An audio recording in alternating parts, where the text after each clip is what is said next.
Chapter 1 Chandra. Kalyani Priyadarshan, Naslen എന്നിവരെ main ലീഡാക്കി Dominic Arun direct ചെയ്ത ചിത്രമാണ് ലോക. ഡൊമിനിക് അരുണിൻ്റെ രണ്ടാമത്തെ ചിത്രമാണ് ലോക. ആദ്യത്തേത് 2017 ടൊവിനോ തോമസിനെ നായകനാക്കിയിട്ട് പുറത്തു വന്ന തരംഗം എന്ന് പറഞ്ഞ ചിത്രമായിരുന്നു.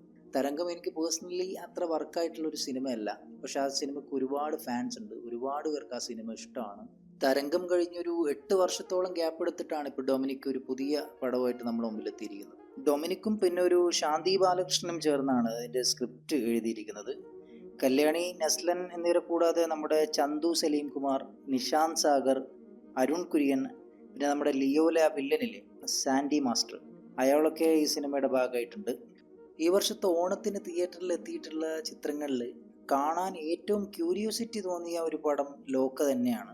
നമ്മുടെ ലാലേട്ടൻ, സത്യൻ അന്തിക്കാട് ടീമിൻ്റെ ഹൃദയപൂർവ്വവും ഫഹദ് അൽത്താഫ് ടീമിൻ്റെ ഓടും കുതിരയൊക്കെ ഉണ്ടെങ്കിലും സിനിമയുടെ ഒരു ജോണർ കൊണ്ടും അല്ലെങ്കിൽ ആ ട്രെയിലറൊക്കെ കണ്ടപ്പോൾ നമുക്ക് കിട്ടിയ ഒരു കിക്കൊക്കെ കൊണ്ട് കൂടുതൽ എക്സൈറ്റിംഗ് ആയിട്ട് തോന്നിയത് ലോക തന്നെയാണ്. പിന്നെ ഇതിൻ്റെ പ്രൊഡ്യൂസർ നമുക്കറിയാം, നമ്മുടെ ദുൽഖർ സൽമാനാണ്. അതും ഒരു എക്സൈറ്റിംഗ് ഫാക്ടർ തന്നെയാണ്. ദുൽഖറിൻ്റെ വെയ്ഫറർ ഫിലിംസ് ആണ് ഇത് പ്രൊഡ്യൂസ് ചെയ്തിരിക്കുന്നത്. പിന്നെ ഇതിൻ്റെ DOP വരുന്നത് നിമീഷ് രവിയാണ്. നിമീഷ് രവി നമുക്കറിയാം, റോഷാക്ക്, കുറുപ്പ്, ലക്കി ഭാസ്കർ, ഇതൊക്കെയാണ് പുള്ളിയുടെ മുമ്പത്തെ വർക്ക്. പിന്നെ മ്യൂസിക് ചെയ്തിരിക്കുന്നത് നമ്മുടെ ജെയ്ക്സ് ബിജോയി ആണ്. എഡിറ്റർ ചമൻ ചാക്കോ ആണ്. അങ്ങനെ സിനിമയുടെ അകത്തും പുറത്തും ഉള്ളതെല്ലാം വൻ പുലികളാണ്. അതൊക്കെ കൊണ്ട് ഇത് തന്നെയാണ് എനിക്ക് തോന്നുന്നു ഈ ഓണത്തിന് പുറത്തു വന്നിട്ടുള്ളതിൽ വെച്ച് ഏറ്റവും എക്സൈറ്റിംഗ് ആയിട്ടുള്ള ഒരു സിനിമ ഇത് തന്നെയാണ്. ലോകയെ പറ്റി ഒറ്റ വാക്കി പറഞ്ഞാൽ ഗംഭീര പടം. ടെക്നിക്കലി ഇത്ര ബ്രില്യൻ്റ് ആയിട്ടുള്ള ഒരു പടം മോളിവുഡിൽ ആയതുവരെ കണ്ടിട്ടില്ല. വിഷ്വൽസ് ആയിക്കോട്ടെ, ആക്ഷൻ കൊറിയോഗ്രാഫി ആയിക്കോട്ടെ, ആർട്ട് വർക്ക് ആയിക്കോട്ടെ, എല്ലാം ഞെരിപ്പ്.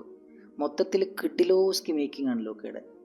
സിനിമയുടെ കഥയിലേക്ക് വന്നാൽ നമ്മൾ യൂഷ്വലി സൂപ്പർ ഹീറോ പടം പോലെ തന്നെയാണ് തുടങ്ങുന്നത്. പക്ഷെ ചന്ദ്രയുടെ ഒരു ബാക്ക് സ്റ്റോറിയൊക്കെ നല്ല ഫ്രഷ്നെസ് ഫീൽ ചെയ്തിട്ടുണ്ട്. കാരണം സാധാരണ ഒരാൾക്ക് സിനിമയിൽ സൂപ്പർ പവർ കിട്ടുന്നത് ഒന്നുകിൽ എന്തെങ്കിലും ജീവി അയാളെ കടിക്കുമ്പോൾ, അല്ലെങ്കിൽ എന്തെങ്കിലുമൊക്കെ മരുന്ന് കഴിക്കുമ്പോൾ, അല്ലെങ്കിൽ ആളൊരു ഏലിയൻ, അങ്ങനെയൊക്കെയല്ലേ സൂപ്പർ പവേഴ്സ് കിട്ടുന്നതായിട്ട് നമ്മൾ സിനിമയിൽ കാണും. പക്ഷെ ഇത് ചന്ദ്രയുടെ ഒരു കാര്യം എന്ന് പറയുന്നത് നമ്മുടെ ഇന്ത്യൻ മിത്തോളജിയൊക്കെ ഒരു ഭാഗമായിട്ട് അങ്ങനെ ഒരു സൂപ്പർ ഹീറോ ആയിട്ടാണ്, അതായത് നമ്മുടെ ഇന്ത്യൻ മിത്തോളജിയൊക്കെ കണക്റ്റ് ആയിട്ടുള്ള ഒരു കാര്യത്തിലൂടെയാണ് ചന്ദ്രയുടെ സൂപ്പർ പവർ കാണിക്കുന്നത്. അത് ഒരു ഫ്രഷ്നെസ് ഫീൽ ചെയ്തിട്ടുണ്ട്. കാരണം നമുക്ക് നൂറ്റാണ്ടുകളായിട്ട് അറിയുന്ന ഒരു സ്ത്രീ കഥാപാത്രമാണ് ഇതിൽ സത്യത്തിൽ ചന്ദ്രയുടെ റിയൽ ഐഡൻറ്റി. അത് ആരാണെന്ന് ഞാൻ പറയുന്നില്ല, നിങ്ങൾ തിയേറ്ററിൽ തന്നെ കാണുക, എന്നാലേ ഒരു ഫ്രഷ്നെസ് ഉണ്ടാവുള്ളൂ.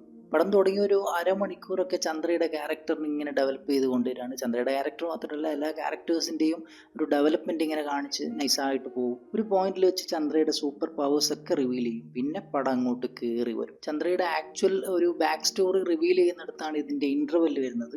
ഈ ഇൻ്റർവെല്ലിന് മുമ്പുള്ള സീക്വൻസ് ഒക്കെ വൻ ഓളായിരുന്നു. സെക്കൻഡ് ഹാഫ് തൊട്ട് പിന്നെ പടം കത്തിക്കയറും. നമ്മൾ ആഗ്രഹിച്ചതും ആഗ്രഹിക്കാത്തതൊക്കെ ഒരുപാട് ക്യാമിയോ അപ്പിയറൻസുകൾ ഉണ്ട് പടത്തിൽ. അവരൊന്നും വെറുതെ വന്ന് പോകുന്നതല്ല, അടുത്തൊരു പാർട്ടിന് സ്കോപ്പ് കൂടെ ഉണ്ടാക്കി വെച്ചിട്ടാണ് അധിക ക്യാമിയോസും ഇതിൽ വരുന്നത്. ഓൾറെഡി നമുക്കറിയാം ഇതൊരു 6 പാർട്ടൊക്കെ ഉള്ള ഒരു പടം ആണെന്നാണ് പറയുന്നത്, അങ്ങനെയൊക്കെയാണ് റൂമേഴ്സ് കാണുന്നത്. അപ്പോൾ ഇവരൊക്കെ വെച്ചിട്ട് തന്നെയായിരിക്കും ഇതിൽ കാണിക്കുന്ന സൂപ്പർ ഹീറോസിൻ്റെ ഓരോരോ ഭാഗങ്ങളായിട്ടായിരിക്കാം ഇനി അടുത്ത പടങ്ങളൊക്കെ വരിക.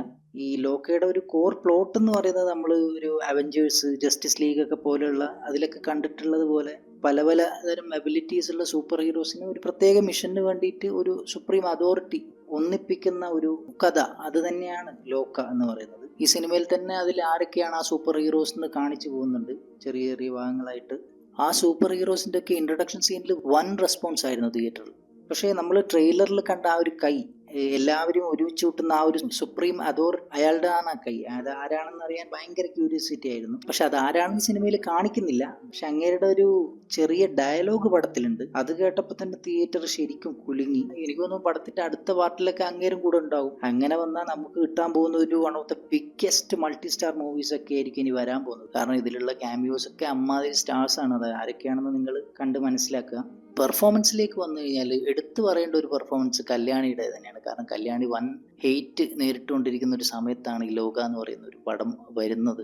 ശരിക്കും കല്യാണി ഞെട്ടിച്ചിട്ടുണ്ട്. ഒരു സൂപ്പർ ഹീറോ ആയിട്ടൊരു ലേഡി വരുമ്പോൾ തന്നെ ഉണ്ടാകുന്ന ക്വസ്റ്റ്യൻസ് ഉണ്ടല്ലോ, അതൊക്കെ മൂപ്പര് ടാക്കിൾ ചെയ്തിട്ടുണ്ട് പെർഫോമൻസ് കൊണ്ട്. വളരെ കൺവിൻസിങ് ആയ രീതിയിൽ തന്നെയാണ് കല്യാണി ഈ റോള് ചെയ്തിരിക്കുന്നത്. നസ്ലനായാലും ചന്തു സലീം കുമാർ ആയാലും അരുൺ ആയാലും എല്ലാവർക്കും യൂഷ്വൽ അവർ സാധാരണ ചെയ്യുന്ന പോലുള്ള റോളുകൾ തന്നെയാണ്. അതൊക്കെ അവർ മോശമില്ലാതെ ചെയ്തിട്ടുണ്ട്. പിന്നെ ഇതിൽ വില്ലനായിട്ട് വന്നിട്ടുള്ള നമ്മുടെ ശാന്തി മാസ്റ്ററാണ് ഒരു ഗംഭീര പെർഫോമൻസ് കാഴ്ചവെച്ചത്. പിന്നെ അയാൾക്ക് ഒരു മുഴുനീള റോളാണ്. ഒരു പോയിന്റിലെത്തുമ്പോൾ അയാളും ഈ സൂപ്പർ ഹീറോ ആകുന്ന രീതിയിലേക്ക്, സൂപ്പർ പവർ കിട്ടുന്ന രീതിയിലേക്ക് പടത്തിൻ്റെ പ്ലോട്ട് മാറുന്നുണ്ട്. അപ്പോൾ ആ ഒരു ടൈമിലൊക്കെ മൂപ്പരുടെ ശരിയായ പെർഫോമൻസ് ആണ്. പിന്നെ ക്യാമിയോ ആയിട്ട് വന്നിട്ടുള്ള ആൾക്കാരൊക്കെ നല്ല കിടിലം പെർഫോമൻസ് തന്നെയാണ്.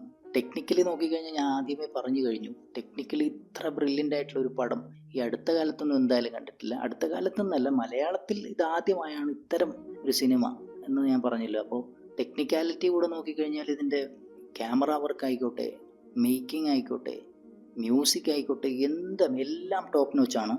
എവിടെയും ഒരു നെഗറ്റീവ്സ് ഇല്ല എന്നല്ല, ഇനി എന്തെങ്കിലുമൊക്കെ ചെറിയ ചെറിയ നെഗറ്റീവ്സ് ഉണ്ടെങ്കിൽ പോലും ഇതിൻ്റെ ഒരു വേൾഡ് ബിൽഡിങ് അങ്ങനെയാണ്. ഒരു നെഗറ്റീവും നമുക്ക് ഫീൽ ചെയ്യാത്ത രീതിയിലാണ് ഇതിൻ്റെ ഒരു മേക്കിംഗ്, ഒരു വേൾഡ് ബിൽഡിങ്. മൊത്തത്തിൽ ഒരു പൈസ വസൂൽ എൻ്റർടൈനറാണ് ലോക. തിയേറ്ററിൽ തന്നെ കാണേണ്ട, കാരണം തിയേറ്ററിൽ മാത്രം നമുക്ക് എൻജോയ് ചെയ്യാൻ പറ്റുന്ന കുറേ മൊമെൻറ്റ്സ് ഉള്ള വലിയൊരു സ്കെയിലുള്ള സിനിമയാണ്. വിഷ്വൽ ട്രീറ്റ് ആയിട്ട് വരുന്ന ഒരു സിനിമയാണ്. മലയാളത്തിൽ മലയാളത്തിൽ സംഭവിച്ചിട്ടില്ലാത്ത കൈൻഡ് ഓഫ് ഒരു ജോണറിലുള്ള ഒരു സിനിമയാണ്. തുടക്കം മുതൽ അവസാനം വരെ ഒരേ പേസിൽ ഒരു മടുപ്പില്ലാതെ കണ്ടിരിക്കാൻ പറ്റുന്ന ഒരു സിനിമയാണ്. എല്ലാവരും തിയേറ്ററിൽ തന്നെ പോയി കാണുക.